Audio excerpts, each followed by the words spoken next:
Miami is dying, and nobody wants to admit it. Right now, while tourists sip mojitos on Ocean Drive and influencers pose in front of pastel Art Deco buildings, the city that once symbolized the American dream is quietly drowning in problems so deep that even the wealthy elites are starting to pack their bags. This isn't about a hurricane. This isn't about crime. This is about something far more insidious, something that's been growing beneath the surface for decades, and now it's too late to stop.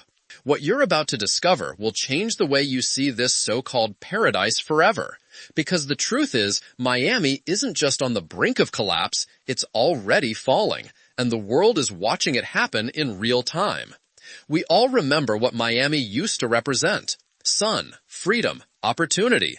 A place where anyone could reinvent themselves, where the beach met ambition, where Latin culture blended with American capitalism to create something electric, something alive. In the 1980s and 1990s, Miami was the gateway to the Americas, a city where millionaires were made overnight, where art and music exploded into global consciousness, where South Beach transformed from a retirement community into the hottest destination on earth. People didn't just visit Miami, they dreamed about it. It was more than a city, it was a feeling, a promise that life could be different, that success was possible, that under those palm trees and endless blue skies, anything could happen. Celebrities bought mansions on Star Island. International businesses opened Latin American headquarters downtown. The skyline grew taller, bolder, shinier. Miami became a brand, and that brand sold itself to the world as the ultimate paradise. But paradise has a price, and Miami is learning that lesson the hardest way possible. Beneath those glittering towers and Instagram-perfect sunsets, something started to rot. It began quietly, almost imperceptibly. A few streets flooding during high tide, rising insurance premiums, locals priced out of neighborhoods their families had lived in for generations. Small businesses shuttered as corporate chains moved in. The city's soul started to erode, replaced by something colder, more transactional, more desperate. And the people who built Miami, the working-class families, the artists, the immigrants who gave the city its heart, they started to disappear. Not because they wanted to leave, but because they couldn't afford to stay. The paradise was eating its own children, and nobody with power seemed to care. Wait until you see what came next. The flooding isn't just inconvenient anymore, it's existential. Miami sits on porous limestone, which means the ocean doesn't just rise around it, it rises through it. You can build all the seawalls you want, but the water comes up from below, through the ground itself. During king tides, entire neighborhoods become impassable. Brickell, one of the wealthiest districts in the city, regularly sees streets turn into rivers. Homeowners pump water out of their garages every month.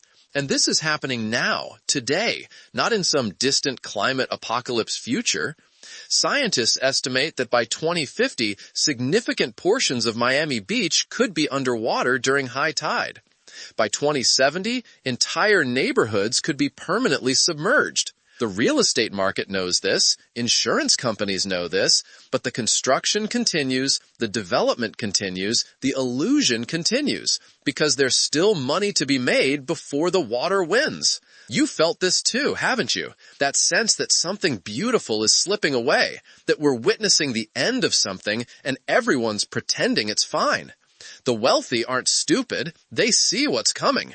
Over the past 5 years, there's been a quiet exodus of old money from Miami. Not the flashy crypto millionaires or the Instagram entrepreneurs, but the established families, the ones with generational wealth, the ones who can afford to lose a property or two. They're selling their waterfront estates, their penthouses, their investments, and they're moving inland or out of state entirely. Meanwhile, new money keeps pouring in, mostly from overseas. Mostly from people who see Miami as a tax haven or a place to park assets, not as a home. These buyers don't care about flooding projections or insurance costs because they're not planning to be here long term. They're speculating, flipping, extracting value, and moving on. The The result is a city increasingly owned by absentee landlords, empty luxury condos serving as safe deposit boxes for foreign capital, while the people who actually live and work in Miami are pushed further and further out. The magic is gone. What remains is a hollow shell of what the city once was, a stage set for the rich to play pretend while the locals struggle to survive. And the locals are struggling. Miami has one of the highest costs of living in the United States, but the wages haven't kept pace. The median household income is far below what's needed to afford the median rent. Families are doubling up in apartments, working 2 or 3 jobs, commuting hours each day because they've been priced out of the neighborhoods they grew up in. Teachers, nurses, police officers, firefighters, the people who keep a city functioning, they can't afford to live in Miami anymore. Some are moving to Fort Lauderdale, some to Homestead, some are leaving Florida entirely. And as they leave, the city's character changes. The Cuban cafes close, replaced by overpriced brunch spots. The neighborhood bodegas disappear, replaced by organic juice bars. The culture that made Miami special is being gentrified out of existence, replaced by a sanitized, commercialized version designed to appeal to tourists and transplants who have no connection to the city's history or identity. We all remember when neighborhoods had soul, when you knew your neighbors, when communities looked out for each other. That Miami is dying, and in its place is something cold, transactional, lonely. But that's not even the worst part. Miami's infrastructure is crumbling. The roads are full of potholes. The public transportation system is inadequate for a city of this size. The electrical grid struggles during storms. The sewage system is outdated and prone to overflows. Miami-Dade County has been chronically underfunding infrastructure maintenance for decades, instead prioritizing flashy development projects that look good in press releases but do nothing to address the fundamental problems. And now, as sea level rise accelerates, the cost of upgrading infrastructure to handle flooding has skyrocketed beyond what the city can afford. Federal disaster relief keeps Miami afloat, but that's not a sustainable solution. Every hurricane season, the city holds its breath, hoping this isn't the year the big one hits, because everyone knows the truth. Miami is not prepared. A Category 4 or 5 hurricane making direct landfall would be catastrophic, not just in terms of immediate destruction, but in terms of the long-term viability of the city. Insurance companies would pull out entirely. Property values would collapse. The recovery would take decades, if it happened at all. And the environmental cost is staggering. Biscayne Bay, once one of the most pristine coastal ecosystems in North America, is dying. Algae blooms choke the water. Fish kills are common. Seagrass beds, essential for marine life, are disappearing. The causes are numerous. Agricultural runoff from inland farms, sewage overflows from Miami's aging infrastructure, warming ocean temperatures, increased boat traffic, overdevelopment along the coast. The bay is essentially becoming a giant toilet, and nobody seems willing or able to stop it. Environmental groups have been sounding the alarm for years, but they're drowned out by developers and politicians who prioritize short-term profits over long-term sustainability. And the sad reality is that once an ecosystem collapses, it's nearly impossible to bring back. The coral reefs off Miami's coast are already mostly dead, bleached white by warming waters and pollution. The mangroves, natural barriers against storm surge, are being cut down for development. The city is destroying the very things that protect it, that make it livable, that give it value beyond real estate speculation. Meanwhile, the social fabric is tearing apart. Miami has always been a diverse city, a place where cultures blended and clashed and created something new. But that diversity is being replaced by segregation, not racial this time, but economic. The wealthy live in gated communities and high-rise condos, insulated from the struggles of everyone else. The poor are pushed into neighborhoods with fewer services, worse schools, higher crime. The middle class is disappearing entirely, unable to afford Miami, but unable to leave either because of jobs or family or inertia. And this division is creating resentment, anger, a sense that the system is rigged, that the American dream was a lie, that Miami sold out the people who built it in favor of the people who could buy it. You felt this change too, haven't you? That sense that something is fundamentally broken, that the social contract has been shredded, that we're all just trying to survive in a city that doesn't care about us anymore. The cultural loss is immeasurable. Miami was supposed to be the capital of Latin America in the United States. It was where Cuban exiles built Little Havana, where Colombian and Venezuelan immigrants created thriving communities, where Caribbean cultures mixed with American opportunity to create a unique urban identity. But as gentrification sweeps through neighborhood after neighborhood, that cultural heritage is being erased. The historic buildings are torn down or converted into boutique hotels. The family-owned restaurants close because they can't afford the rent. The murals in Winewood, once a genuine expression of street art, are now sponsored by corporations and designed to be Instagram backdrops. Even Little Havana, the heart of Cuban Miami, is being gentrified, with developers eyeing the area for luxury condos and trendy restaurants that have nothing to do with the neighborhood's history. And once that culture is gone, it's gone forever. You can't rebuild community with luxury real estate. You can't recreate authenticity with corporate branding. The soul of Miami is being paved over, and nobody's stopping to ask if maybe, just maybe, we're losing something irreplaceable.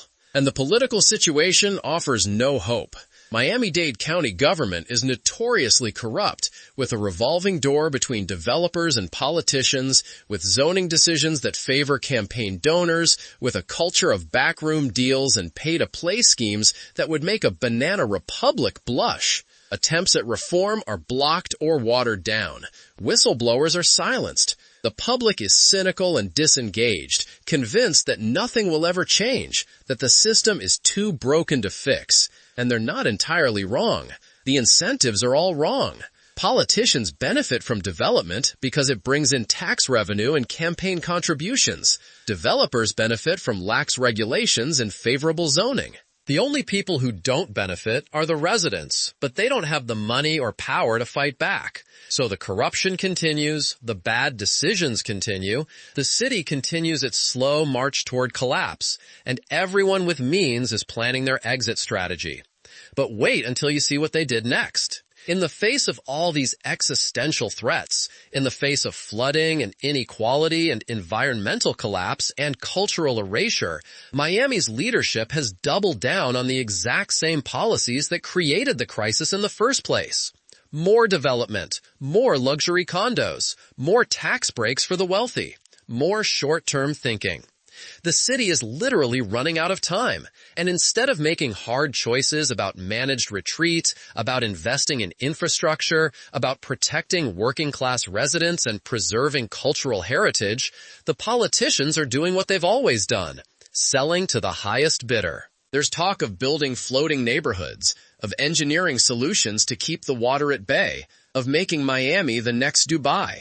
But these are fantasies, expensive distractions from the fundamental reality that you cannot indefinitely fight physics. The ocean is rising, the limestone is porous, the city is sinking, and no amount of money or engineering can change those basic facts. The insurance crisis is accelerating the collapse. Major insurance companies have either pulled out of Florida entirely or raised premiums to levels that make home ownership unaffordable for average families. The state-backed Citizens Property Insurance, designed as an insurer of last resort, is overwhelmed and underfunded. After every hurricane, more companies leave, more policies are canceled, more homeowners are left exposed. And without insurance, you can't get a mortgage. Without mortgages, the real estate market collapses. Without real estate, Miami's entire economy collapses because so much of it is built on property speculation and construction. It's a house of cards, and the wind is picking up. The people who understand this, the actuaries and risk assessors and insurance executives, they're not investing in Miami's future. They're calculating how to minimize losses before the inevitable happens. The healthcare system is strained beyond capacity. Miami's hospitals are understaffed and overcrowded. The city has a large elderly population requiring constant medical care, a growing homeless population with untreated mental health and addiction issues, and millions of tourists who sometimes need emergency services. During COVID, the system nearly broke entirely. Nurses and doctors are leaving Florida for states with better pay and working conditions. The remaining medical professionals are burnt out, demoralized, overwhelmed. And as climate change accelerates, as heat waves become more frequent and intense, as flooding brings waterborne diseases, as hurricanes cause mass casualties, the healthcare system will face challenges it's simply not equipped to handle. This is another ticking time bomb, another system failure waiting to happen, another reason why the smart money is leaving. The education system is failing too. Miami-Dade County Public Schools, one of the largest school districts in the country, is chronically underfunded and understaffed. Teachers are leaving the profession in droves, unable to survive on their salaries in one of the most expensive cities in America. Class sizes are growing, programs are being cut, buildings are falling apart, and the children, the future of the city, are being left behind. Meanwhile, wealthy families send their kids to private schools, further segregating the city along economic lines, further ensuring that the next generation will be even more divided, even less capable of working together to solve collective problems. A city that doesn't invest in its children has no future, and Miami is not investing in its children. The crime rate is rising, not just petty theft, but organized crime, human trafficking, drug smuggling. Miami's location makes it a natural hub for illicit trade between Latin America and the United States. The port is one of the busiest in the world, impossible to fully secure. The coastline offers countless entry points for smugglers. And as inequality grows, as legitimate economic opportunities disappear for working-class residents, as desperation increases, crime becomes more attractive. The police force is understaffed and underpaid, struggling to recruit and retain officers who can't afford to live in the city they're supposed to protect. Community trust in law enforcement is low, making cooperation difficult. And as always, it's the poorest neighborhoods that suffer the most, that see the most violence, that feel most abandoned by a system that was supposed to protect them. The tourism industry, Miami's economic lifeblood, is starting to show cracks. Yes, the beaches are still beautiful. Yes, the nightlife is still vibrant. Yes, the weather is still warm. But tourists are starting to notice the problems. The flooding, the homeless encampments, the traffic, the prices, the sense that maybe Miami isn't quite as glamorous as the brochures suggest. And as climate change makes the summers hotter and the hurricanes more frequent, as insurance costs make hotels more expensive, as the city's infrastructure continues to crumble, tourism will decline. Maybe slowly at first, then rapidly. And when the tourists stop coming, when the conventions move to other cities, when the cruise ships dock elsewhere, Miami's economy will crater. Because unlike cities with diverse economic bases, unlike cities with strong manufacturing or tech sectors or agricultural industries, Miami has put all its eggs in the tourism and real estate basket, and both of those industries are built on perception, on image, on the idea that Miami is paradise. Once that illusion shatters, there's nothing left. The hotel industry is already feeling the pressure.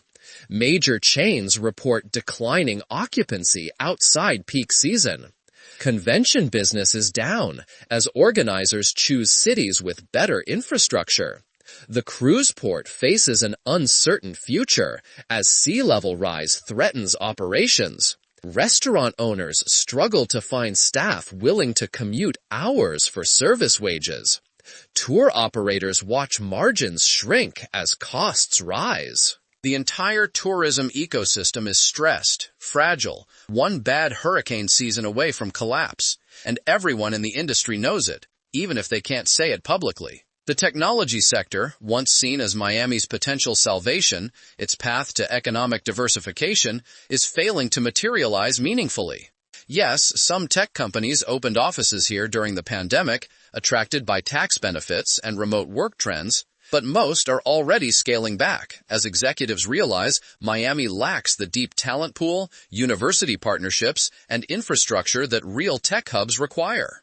The few tech workers who relocated are discovering what locals knew. Miami is expensive, schools are struggling, commutes are nightmarish. And the glamorous lifestyle only exists if you're wealthy enough. For everyone else, it's expensive sprawl with bad traffic and looming environmental catastrophe. The dream of Miami as the next tech hub was always marketing fantasy, another story sold to justify more development without long-term planning.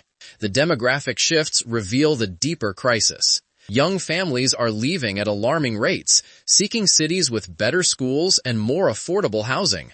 The population is aging and becoming transient, with retirees who can't afford to leave and newcomers who don't plan to stay. Miami is becoming a city without families, without the invested community that builds resilience. Instead, it's a revolving door. Wealthy visitors cycling through luxury accommodations, struggling workers barely holding on, and a shrinking core of long-term residents watching their city transform into something alien and unsustainable. The art scene, once vibrant and authentic, has been corporatized. Winewood is now a tourist trap where every mural is commissioned for Instagram appeal.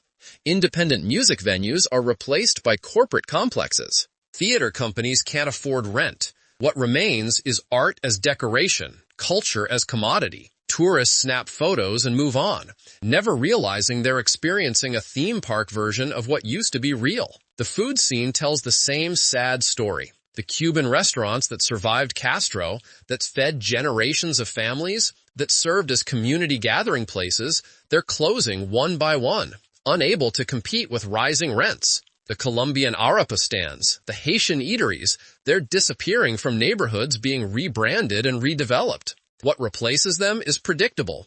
The same chains, the same overpriced brunch spots, the same celebrity chef concepts. Miami is losing its culinary identity and gaining nothing but bland uniformity and higher prices. You used to be able to taste Miami's history in its food, to understand its immigrant story through its flavors. Now you can taste only money, only marketing, only expensive nothingness. And we're watching it shatter right now, in real time, day by day.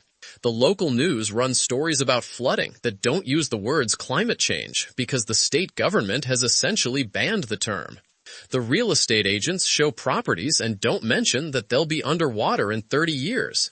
The politicians cut ribbons on new developments and don't acknowledge that they're building on land that will be uninhabitable within our children's lifetimes. Everyone is complicit in the lie. Everyone benefits from pretending just a little bit longer. Everyone is kicking the can down the road because the alternative, admitting the truth, would require changes so fundamental, sacrifices so profound, that it's easier to just pretend everything's fine. And that's how civilizations collapse. Not with a bang, but with a collective delusion, a shared fantasy that if we just don't talk about the problem, maybe it will go away. But the problem won't go away. The water keeps rising. The temperature keeps increasing. The storms keep getting stronger. The inequality keeps growing. The infrastructure keeps deteriorating. The people keep leaving. And Miami keeps pretending it's paradise. The cognitive dissonance is staggering. You can stand on a street corner in downtown Miami and see both ends of the spectrum simultaneously. Gleaming new skyscrapers towering over flooded streets. Luxury cars stuck in traffic next to homeless tents. Tourists in designer clothes stepping over potholes. The ultra-wealthy and the desperately poor existing in the same space but living in completely different realities. This is Miami now. This is the paradise we built, and it's collapsing. Empty tables at once packed restaurants. Empty storefronts on once thriving streets. Empty condos in once exclusive towers. Empty promises from once trusted leaders. Empty futures for once hopeful families. Empty dreams in what was once called paradise. Miami is becoming a ghost town for the living, a place where the rich park their money and the poor barely survive, where culture has been replaced by commerce, where community has been replaced by transactions, where the beach is still beautiful but increasingly belongs to no one who actually lives here. This is the dark truth behind the paradise. This is what happens when a city prioritizes profit over people, when short-term gain trumps long-term sustainability, when greed wins and everyone else loses. The warning signs were always there. The scientists have been sounding the alarm for decades. The community activists have been fighting for years. The journalists have been reporting the truth consistently. But we didn't listen. We didn't want to hear it. Because Miami was too fun, too exciting, too profitable to worry about consequences. And now the consequences are here, and they're undeniable, and they're accelerating, and it might already be too late to stop them. Maybe there's still hope. Maybe if we act now, if we make radical changes, if we prioritize resilience over growth, sustainability over speculation, people over profit, maybe Miami can be saved. Maybe. But it would require a level of political will, collective action, and honest reckoning that seems impossible in our current moment. It would require admitting we were wrong, changing course completely, sacrificing short-term comfort for long-term survival. And human beings, especially wealthy, powerful human beings, are remarkably bad at making those kinds of choices. So Miami keeps building, keeps developing, keeps selling the dream, keeps ignoring the nightmares growing louder every day. And those of us watching from the outside, or living here and feeling it crumble around us, we're left with this terrible knowledge, this burden of seeing what's coming and being powerless to stop it. A city glowing in twilight, beautiful and doomed, dancing faster as the music fades, laughing louder as the walls close in, shining brighter as it burns. We saw it happen. We watched paradise turn into purgatory. We witnessed the death of a dream in real time. And we'll remember, long after the water finally wins, what it used to mean to say you were from Miami, back when that meant something, back when it was more than just another failed experiment in human hubris, back when it was paradise, before we realized paradise was never meant to last. If you felt this change too, if you've seen your city transform into something unrecognizable, if you've watched greed and short-sightedness destroy what you loved, share your story in the comments. Because Miami's collapse isn't unique. It's a warning, a preview of what's coming for coastal cities around the world if we don't change course now. And if you found this eye-opening, if it made you think about the places you love and what we're losing, subscribe, because the next story might reveal where everyone's going next, and whether anywhere is actually safe from the mistakes we keep making, the lessons we refuse to learn, the paradise we keep destroying in our desperate attempt to possess it.